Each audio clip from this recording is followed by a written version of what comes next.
Hello, everyone. I'm a Raging Papist. Thanks for joining. The topic for today is something called Churchianity, or Cucktianity, or something of that nature, which is essentially just the dumbing down and the watering down of Christianity in the West.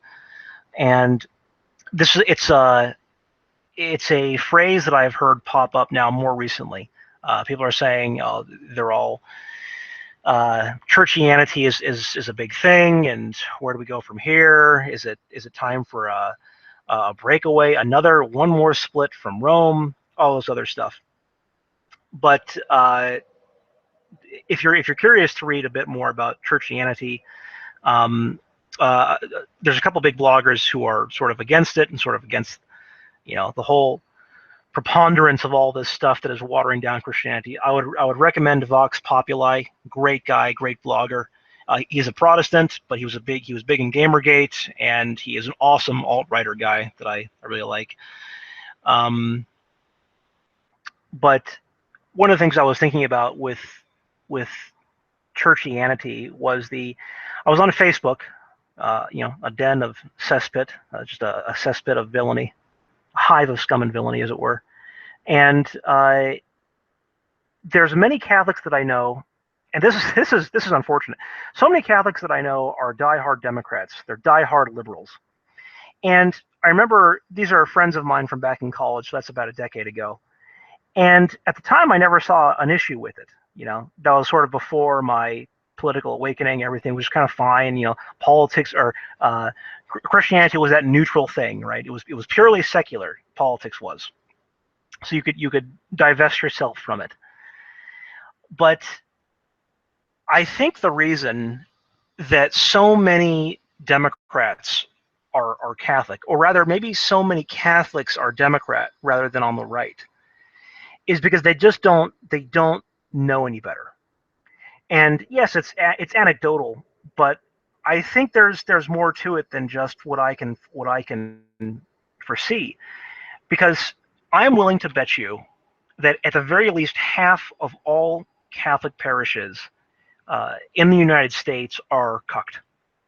And that's just anecdotal. I mean, like on a 1-to-1 ratio, you'll find a good priest that actually shares theology, talks about how a person should behave, what you should do in all these situations. You should go to church. We pray for the sanctity of life.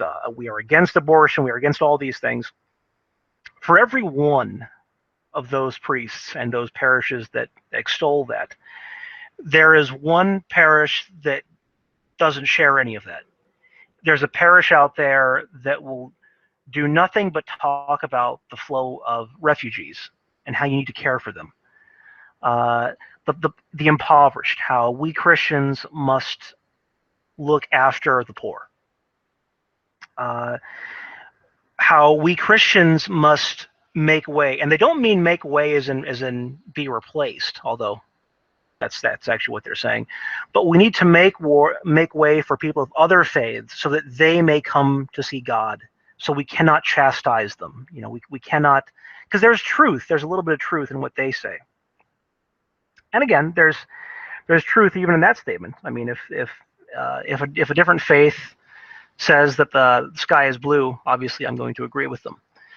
But something is lost in the translation there, I think. When these parishes only talk to you about the impoverished, healthcare, making way, how beautiful all life is, what's lost there is the value in and of itself of what you have, which is the Catholic Church, which is the fullness of Christ, which is everything.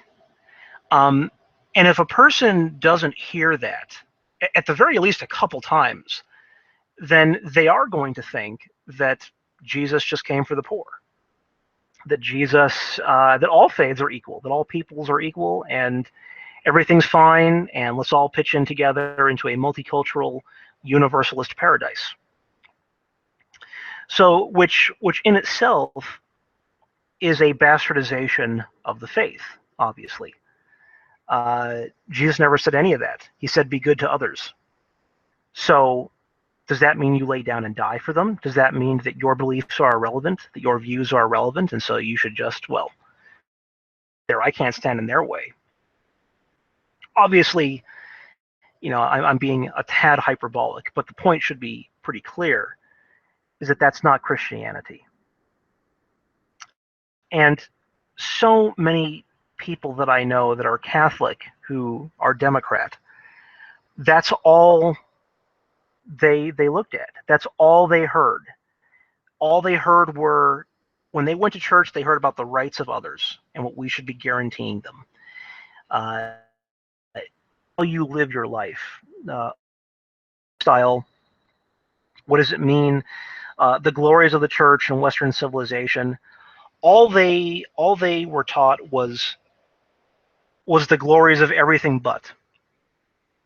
So when they then stumble upon, let's say you or I, who go to defend the church and say, we cannot just be surrendering Christianity to these refugees.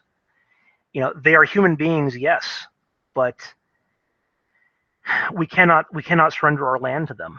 They are not Christian. We cannot just make way and say, oh, well, our Catholic, our Christian worldview is perfectly compatible with their Muhammadian worldview, with their Islamic worldview. I think there's enough evidence that we can pretty objectively point out that those worldviews are incompatible. And if you don't think that Islam and Christianity are incompatible, then I would say you need to do a bit more research on the political goings and happenings of Europe currently, and even of the United States here, because it's gotten to the point where we are now infected by this. And it takes us back to, well, what was the root of those, let's say, those 50% of parishes that preach this stuff? This we only care about the poor, we only care about the non-white, we care about the migrant, the immigrant before anything else. That stems from another thing, and you may have heard another phrase being tossed around recently called liberation theology. Liberation theology is not a new thing. It's been around for a long time. And I'm guessing that's part of the infection of what, maybe that is the infection, in fact, of what happened to these priests in these parishes. Liberation theology is a creation, is a bastardization of Marxist thought combined with Christian theology. So, and it was devised by Marxists very specifically to start corrupting Christianity from inside. Because what the Marxists of Europe in the last century, what they had a really hard time doing was they couldn't find a way to break Christianity. They couldn't break the Poles, they couldn't break the Hungarians, and these were people that stuck by their faith. And they would not capitulate to this atheistic worldview. Because that's what the Soviet Union wanted. They wanted the atheist paradise, a world free from the opiate of religion.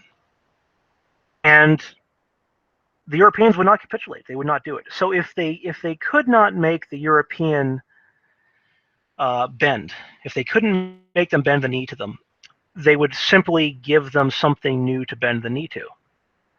So they concocted liberation theology, which was you take the teachings of Karl Marx, you take class warfare, and a distinct movement for the proletariat, and you simply cover it in the veneer of Christianity. So all of a sudden, all those things that are incompatible with a class worldview in Christianity, simply downplay it. Instead of focusing on the totality of what Jesus Christ brought us, of what is in the Bible, and that's if you're a Protestant. If you're a Catholic, the totality of Scripture, 2,000 years of teaching and understanding and thought and the saints, all of these things, it doesn't matter. It doesn't matter. You can simplify all that. You see, take away all the high-minded stuff, because who has time to think about theology anyway? Instead, let's get down to the core. At the end of the day, Jesus came for the masses, right? He's the great emancipator, right? He came to free the Jews from the Romans and from their sin and from poverty, right? Remember, Jesus did say that it's easier for a poor man to enter heaven than I don't even remember. I don't even remember that stupid damn quote, to pass through the eye of the needle, right? So what what this type of theology is it's an emphasis on pushing the class warfare narrative, is all it is. Forget anything else. That's what it's about. And what the Marxists did was they infiltrated monasteries, right? Because obviously, if communism and Marxism is trying to affect the church from the outside, you can just reject it, and the congregations just rejected it. So they played the long game. They did what the SJWs like to do to various game developers or various media outlets. You send them one or two people who, on the surface, are totally agreeable with Catholic doctrine, Catholic theology. They argue it. They argue it better than you can, in fact. And when you can find nothing disagreeable, then they start implementing. They'll say, well, if I can get you on that, I mean, we can at least agree that caring for the sick, the dying, and the poor is paramount, right? I mean, maybe it's not the most important thing, but it's critical, right? It's critical to theology. And of course, you're going to say, yes, of course it is. It's fundamental to being a Christian. They said, yes, perfect. Well, I'm going to take my studies in that direction then. I want to start emphasizing this for my parishes. Let's write some books. Let's write some other things. Just tout this. And these classes come and go. These classes of monks and clergy, they come and go. They graduate, more people come in.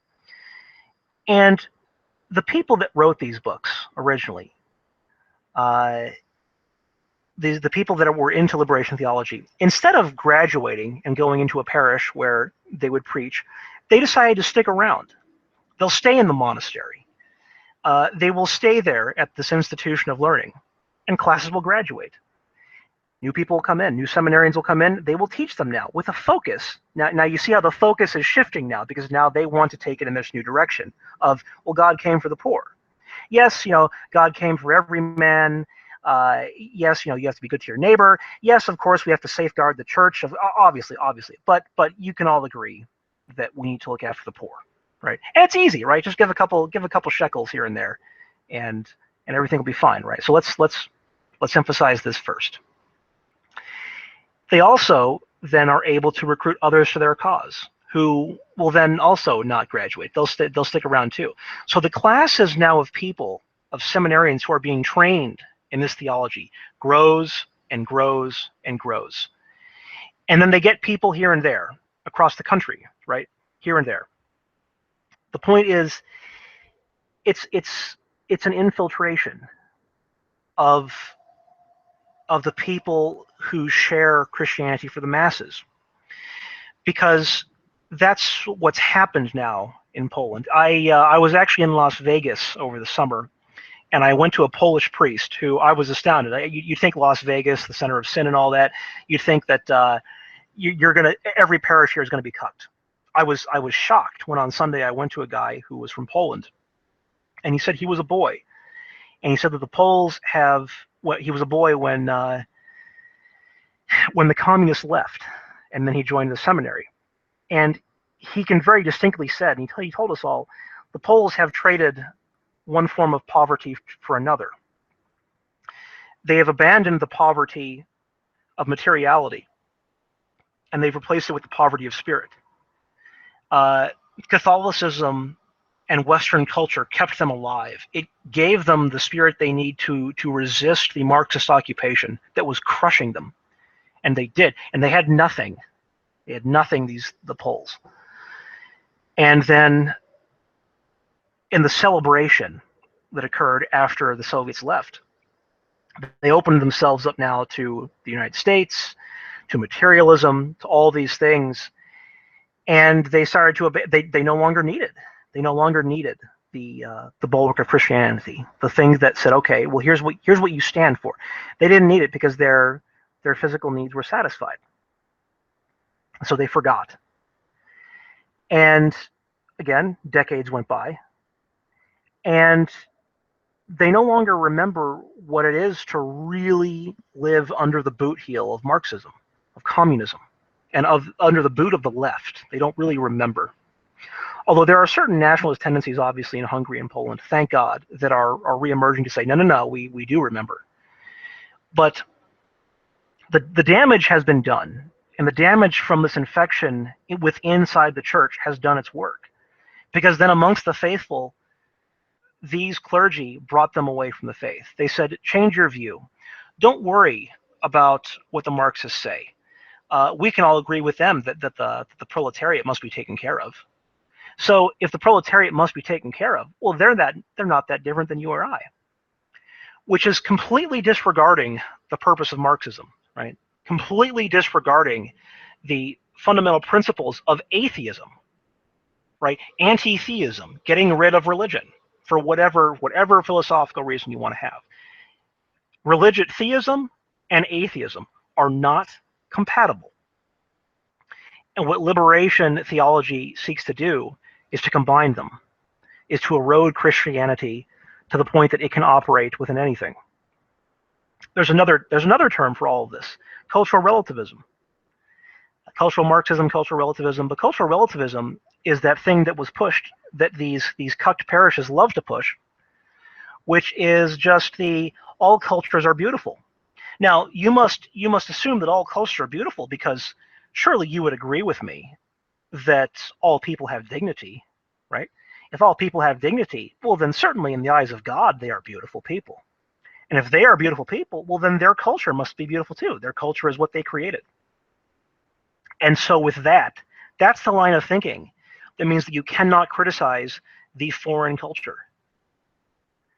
So when I see these Democrats on Facebook just talking about forget Facebook, forget the normie, the normie leftist voter, right? Let's look at Tim Kaine, VP, a potential VP for Hillary Clinton, and he has the audacity to say that his faith and Hillary Clinton's faith. She's not Catholic, but I think she says that she's like a Methodist or something. But he's Catholic, and he loves to bring it up. So let's look at what he says. If he's the big bastion of Catholicism, he says Hillary Clinton's faith and my faith are exact same. Do all the good you can. Do all the good you can. So 2,000 years of scripture, theology, the works of the saints. Numerous hundreds of encyclicals. Forget all of it. Just no one cares about any of that stuff. Just do all the good you can. Just look after the poor. It's easy, you know. When that collection bin comes around, just throw in a buck, you know, and God is most delighted. Just nothing about culture, nothing about morality or theology, nothing about how Westerners are supposed to live their lives in accordance with Scripture, in accordance with theology. It's all meaningless. It's just feel-good nonsense. And that is what you get. That is Churchianity. And that's what you get from so many parishes. So many. Again, 50% might be a radically conservative number. I'm willing to go as liberal and say, let's say 75%. Let's say 75% of all churches in the United States, all Catholic churches at the very least, are cucked. Now, just think about that. From now, what we've discussed with the polls, the rise of Marxism, and the infiltration. Think of the long-term damage that these people have now just done to the faith. Because how can you know? How can you know? I mean, in some degree, I'm sympathetic to these people who have only gone to cucked priests. And they truly think that that's what Christianity is, because they don't know any better. They can't know. Their entire life, the people that were supposed to be teaching them, catechizing them, telling them what theology is, telling them how to live a virtuous life, telling them what the real message of the church is for the world, they don't know it. They were told their entire life that the sky is brown. So when you tell them that the sky is blue, and here's theology to back it up, they're not going to believe it. They can't believe it. That is clashing entirely with their worldview. And one more thing about poverty of spirit versus poverty of the body. Poverty of the body will always win out over poverty of the soul. That's why it's so easy to flip a civilization by infiltrating their culture. Like, look, if you change around laws, if you deprive people of material substance, they die, right? Their bodies grow fail, they starve, and they die. People suffer. That's a tangible thing. So they can very easily, very quickly move to try and escape that, as is natural. I would assume that a person would try to escape that. Poverty of the soul is different. Is it objective? I'd make the claim that it was. Can you see poverty of the soul? I would say you can. What's my anecdotal evidence? That would be, take a look at the face of Ted Kennedy in his last 10 years in office. Take a look at the face of Bill Clinton. And it doesn't matter. Let's say that Bill Clinton, maybe I have a feeling he's not. Let's say he's a great guy. Okay, let's say he was a wonderful father to his daughter. But we know that man did some hard living. Hard living. We're talking not just alcohol and tobacco. We are talking degenerate sex of the highest order. I mean, this man is the bot, right? Just insatiable with his sexual appetite. And I'm not even saying he committed some of the higher things like rape and all those things that there is good evidence for, but I'm saying we don't know, it hasn't been proven, so let's just go with what we kind of know. Now, you take a look at that man's face and you tell me he looks healthy.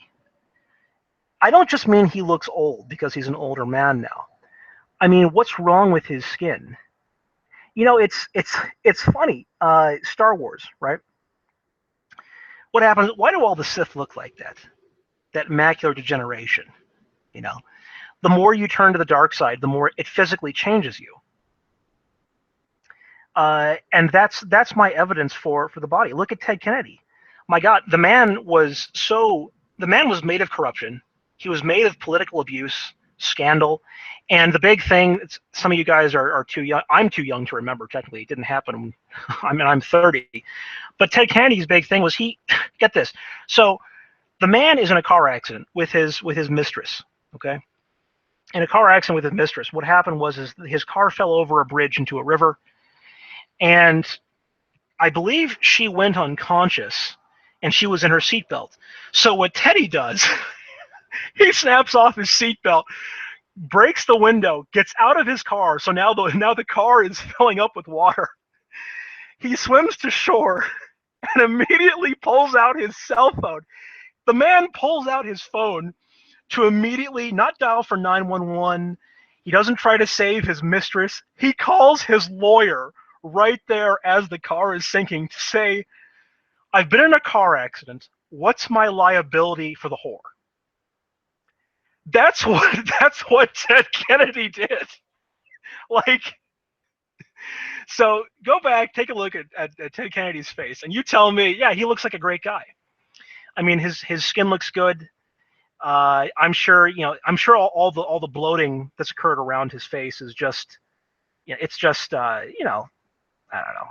He led a very sedentary lifestyle. I'm sure that's just what it is. Nothing else to it.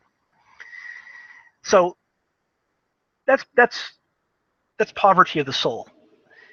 Poverty of the body will always trump that because it comes first. So a person will not realize they are succumbing to poverty of the soul to try when they are escaping that poverty of the body. And the only way they will know that that's occurring to them is through Christianity, is through an understanding of what sin is. So be cognizant then, and be wary. Listen to what your priests tell you on Sunday. And if you find yourself going to a priest who you do not think is speaking real theology, who's not really giving you Christianity, then do something about it.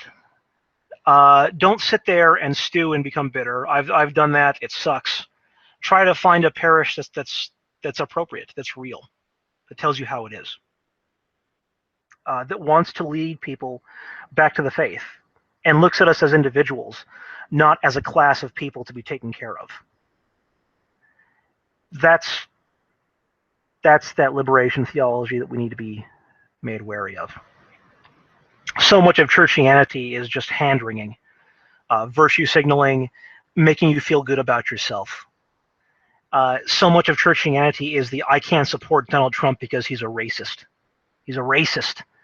He wants to divide us. He wants to build a wall. How racist of him. And when you take a step back and you listen to these people spewing this nonsense, the first question you have to say is that, okay, so he wants to build a wall, right? And the cucked response that Pope Francis gave is, well, we should be building bridges. Well, why don't we build bridges amongst ourselves at first? We are so damaged.